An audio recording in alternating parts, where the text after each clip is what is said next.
I'm rocking with the best. The bass get hot, boy. I am so many fresh. I talk cash money like I'm Birdman. Tackle topic straight on, no swerving. All facts is what I'm serving. No one's better or more deserving than me. I bring that heat like Miami on a whole nother level like a Otani. I prove points by helping you visualize, using data that's analyzed by eagle eyes. Get your mind right and act like you know. You are now tuned into the Real Untouchable podcast.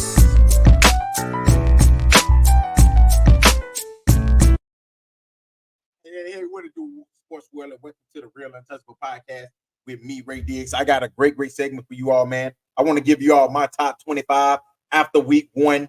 Hey, it was a hell of a week, y'all. A lot of teams we knew would win. A lot of teams kind of struggled a little bit. But guess what? Week one is over with. Another great college football week one.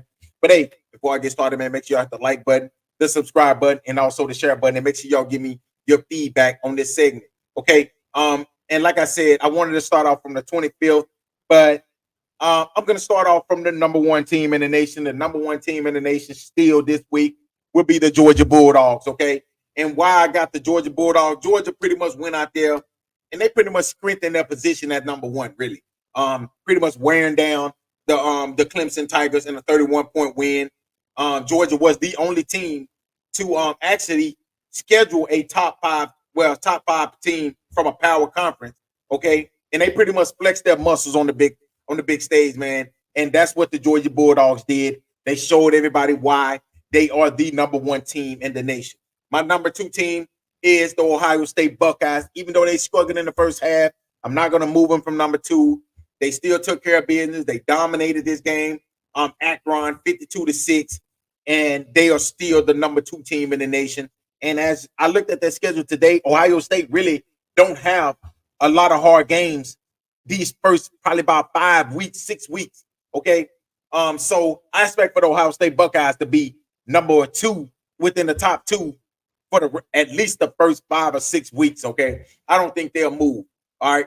And last week we had the Oregon Ducks at number 3. This week we got the Texas Longhorns. The Texas Longhorn moved from number 4 to number 3. In my top 25, I got the Texas Longhorns. And the reason why is because how Oregon struggled and how Texas basically came out there and dominated. Now, Texas will be traveling to Michigan this week. Okay, that's going to be a big, crazy game. And if they can end up winning that game, the Texas Longhorns on the road against a top 25 team, hey, they're going to pretty much put themselves in position for them top 2 seeds, which is the Texas Longhorns. But Texas is the new number 3 team in the nation after last week dominating win. And like I said, the Oregon Ducks pretty much struggling, winning 24-14.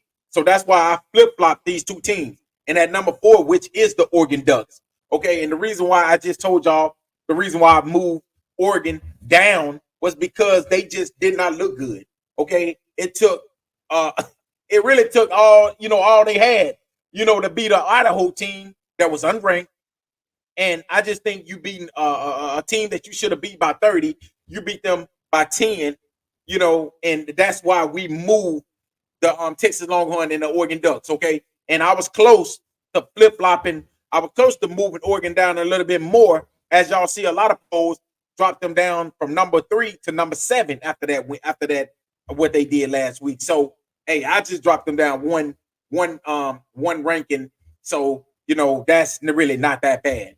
Okay, at number 5, I kept Alabama at number 5, even though I wanted to move Alabama up to number 4, which a lot of polls did move Alabama up. But I'm going to keep Alabama at number 5 right now because they came out there and did what they supposed to do against Western Kentucky. They dominated them 63-0, killing the boys' first game. But it was that young freshman, Ryan Williams, that came out there and showed everybody why he was a 5-star plus wide receiver, and he dominated. Now, the thing I'm worried about is, these next couple games we'll see before the Georgia game. I need to see a little bit more from Jalen Milroe. Now, he started off a little rusty, got his feet up on him, and then he started pretty much doing what we know he can do. But I like to see him, stay in the pocket a little longer. I like to see him, go through his reads and drop it down. You know, when he want to drop it down to the wide receiver, you got all the weapons in the world.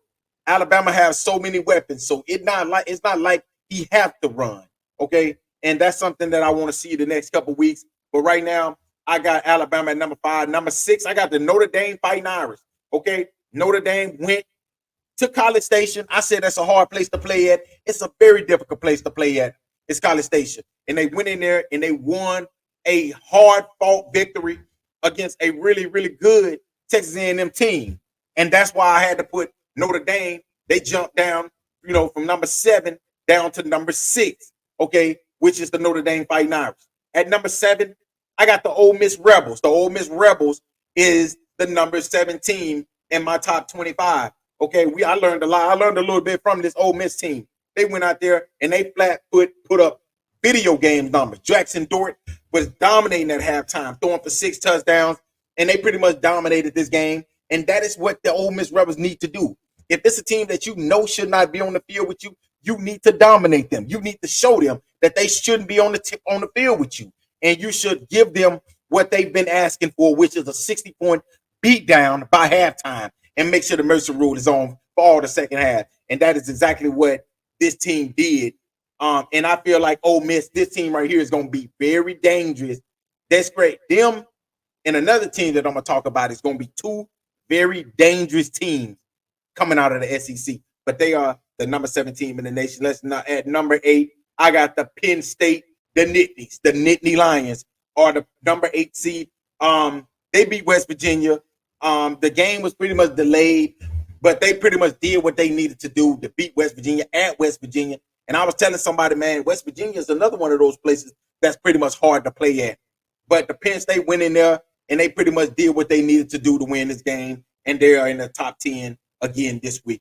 At number 9, I got the Michigan Wolverines. Even though they won against Fresno State 30-10, they'll be battle tested this week at home against a very, very, very good Texas team. So we'll pretty much know what this team right here is about. We'll pretty much know, is this right here a team that we need to pay attention to? Or is this one of those teams that it's just, just a regular team? Okay, it's just Michigan. We know that they'll win, they'll lose maybe about 2 or 3 games this year. But we'll find out this weekend in Ann Arbor as the Texas Longhorns are coming to town. So that's going to be a hell of a game. Make sure y'all tune in to that one. But right now, Michigan got a win, coming off a national championship, and they're still in the top 10. At number 10, I got the Missouri Tigers out of the SEC, another really good team. And it's a really, really good team. A lot of people got to understand, Missouri is one of those teams that you can possibly overlook. But I'm going to tell you something. They have players that will make you realize that you're overlooking a really good team. And they went in there, it pretty much a sweat-free game, 51-0 against Murray State, dominating them. And I think that a lot of people talking about this team could possibly make a playoff run. The reason why, look at their schedule. It'll make you understand why that I'm saying that this team right here could possibly be a playoff team, and they're coming out of the SEC. At number 11, I got Utah, Cam Rising. Pretty much he's back, y'all. He's back again for his 5th or 6th season, one of them, but he's back. And he pretty much did what I expected for him to do, putting up 5 touchdowns in the first half and had Utah rolling at halftime. And that's why they are the number 11 team. And the number 12 team jumping all the way down from number 23 is the USC Trojans after a big win against the LSU Tigers. It was a big win. I got a chance to see Lincoln Riley pretty much put his play calling on full display this weekend. And like I said, they have found themselves a quarterback. I think that this team right here can win some games in the Big Ten. That sounds really weird coming from, USC, Big Ten. That sounds weird. But I expect for this team right here to be really, really hard to deal with, okay? They beat LSU, and this right here is just a start. And USC really don't play a lot of hard games. They maybe got 1 or 2, maybe 3. Only reason why is because they're going to go on the road for some of them. And we know going on the road in the Big Ten could be crazy. And that's the only reason why I say that this team right here is, they're going to have a hard time in the Big Ten because some of those road games can be difficult. But right now, they're at number 12. At number 13, the Miami Hurricanes, man. And I keep telling y'all, the Miami Hurricanes went into the swamp. and pretty much dominated Florida. They did not take Florida serious. Cam Ward, I keep saying this. If Ohio State could have stolen Cam Ward, that would have been the perfect quarterback, the perfect player to run that offense. This right here would have been they would have been easily the number one team in the nation, and they probably would have had the best offense in the nation because Cam Ward pretty much was on display, dominating, throwing darts, pretty much carving up this Florida Gator defense at the Swamp. He did not take them serious. The crowd, he took them out of the game, took all the air out the stadium, and they pretty much dominated this Florida Gator team. And Florida got a lot of questions. Florida got a lot of questions after this weekend. But Miami, they are the number 13 team. And this team right here is a team to be reckoned with over there in the ACC. This is a really, really good team, the Miami Hurricanes is. At number 14, and I expect for them to be moving up even more, is the Tennessee Volunteers. Hey, Nico, man, that dude is a baller. He's a gamer. He's a playmaker. He's a shot caller. He's Nico. Hey, this kid right here can play, y'all. And make sure y'all tune in. This Tennessee team is really, really, really fun to watch. Okay, they're really a fun team to watch. I like watching them. Hey, when I tell you this team right here is gonna be beating people, and guess what? It starts this weekend because they have a week 2 showdown in Charlotte against North Carolina State. Hey, I expect for them to actually come out here and actually beat the brakes off of North Carolina State. That's what I'm expecting from this young Tennessee team because they have all the weapons around Nico, and I expect for him to pretty much pick this team apart. And I'm gonna tell you something: if they go out here and they do this, that's gonna put the college football world on notice that this Tennessee team is real, and them boys got a juggernaut down there in Knoxville. But hey, right now they're the number 14 team. At number 15, we have Oklahoma. Oklahoma pretty much trumping Temple, dominating Jackson Arnold. I keep telling everybody about the kid Jackson Arnold. I like him. I liked him as a freshman. I like him now. I think he's going to be a hell of a young quarterback. And I expect for him to pretty much keep doing what he's doing, at least until he meet up against some of these powerhouses in the SEC. But I expect for Oklahoma to keep doing what they're doing. They have a really, really good wide receiver in Dion Burks. And they lost one receiver, but I expect for this team right here to keep doing what they're doing. This is basically what they do. They go out here, they dominate, and I expect for them to do this right here, at least until they meet against the powerhouses in the SEC. Okay. And at number 16 is the other Oklahoma team, which is the Oklahoma State Cowboys. Now, Oklahoma State Cowboys, they're going to be battle tested this week as they play against the Arkansas Razorback. I don't know how that game is going to turn out. I'm a Razorback fan. I hope we win this game. But me knowing Mike Gundy, I expect for Oklahoma State to come out there and pretty much prove why they are one of the favorites in the Big 12. And I expect for them to come out there and actually put a whooping on Arkansas. Even though I want my Hogs to win, I hope they'll win. But I just think Oklahoma State might be a little bit too much, a little bit too early in the year. But right now, they are number 16. At number 17, we have Kansas State, another team out of the Big 12, is the Kansas State Wildcats. And they dominated UT Martin 41-6. And it was pretty much what we expected. We expected them to go out there, and we expected them to go out there and beat the brakes off a team in the first week because this team is well coached. And that is why I expect for this team right here to be somewhere towards the top. At number 18 is the LSU Tigers. Like I said, Brian Kelly's sick of these dudes, man. Brian Kelly, I'm going to say this right here. Brian Kelly made a mistake by leaving Notre Dame. He left one of the best situations you can be in. Yes, LSU is a hell of a team. Yes, LSU is a team that is a powerhouse when it comes to recruiting. But if I want to have a mind, a peaceful mindset, a peace of mind, I would have stayed at Notre Dame. Why? Because you know that you now have to worry about all this stuff there. We ain't got to worry about that. Because you know Notre Dame players don't do that. And that's why I say Brian Kelly made a bad mistake by leaving Notre Dame going to LSU. First of all, you're already making $8 million. Yeah, 11 million sounds better. It's more, but you look at what you got to deal with. Because Brian Kelly's on the hot seat if y'all don't know that. But they dropped from number 13 to number 18. And honestly, they could have won this game. They played conservative football, and that's what happened when you play conservative football. You lose. But right now they're number 18. At number 19 is Arizona, man, the Wildcats. Oh my God, McMillan. This kid right here is probably the best wide receiver in all the college football. Yes, I'm talking about better than Travis Hunter. Yes, McMillan might be the best wide receiver in all of college football. You can stamp me on that, saying that. Quote me on that. Man, the dude had 10 catches, 304 yards, and 4 touchdowns. And it's like this offense is so unstoppable. Who's going to stop this Arizona offense? I don't know. But right now, they're the number 19 team, and I expect for them to move down even more. At number 20, it's the Kansas Jayhawks. And like I said, they dominated FCS school, which they should have, 48-3. It was good to see Daniels back on the field. Arnold didn't do a lot, but I expect for them to start giving him involved a little bit more into the offense. Running back, they got a hell of a running back. So this Kansas Jayhawk team could really win the Big 12. Let's be real. The Big 12 has never been this open, but it's wide open this year. And that's why I expect for this team, Kansas, to be up there towards the top. Bearing any injuries, I expect for this team right here to be towards the top. Right now, they're number 20. I expect for them to be somewhere in the top 15, not to, soon, very soon.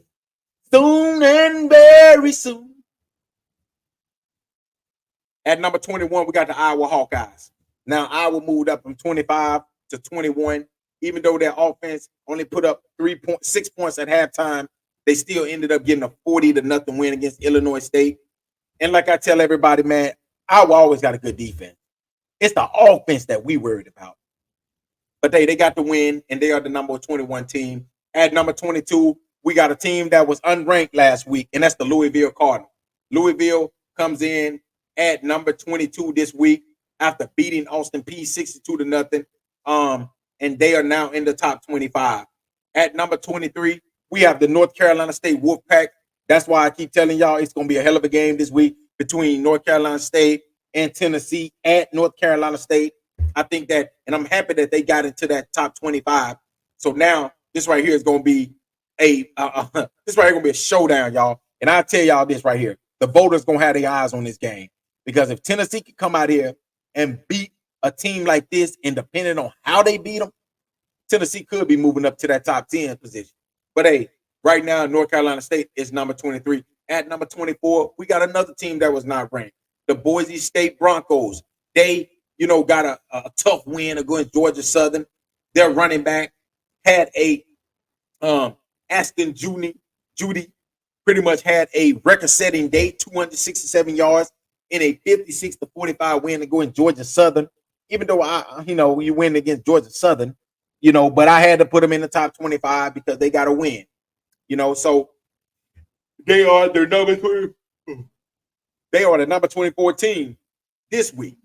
And the number 25 to round out the top 25 is the Clemson Tigers. They fell from number 14 down to number 25. The reason why is because they showed no heart against the Georgia Bulldogs. The Georgia Bulldogs pretty much flexed their muscles, dominated them, pretty much didn't take them serious in the second half.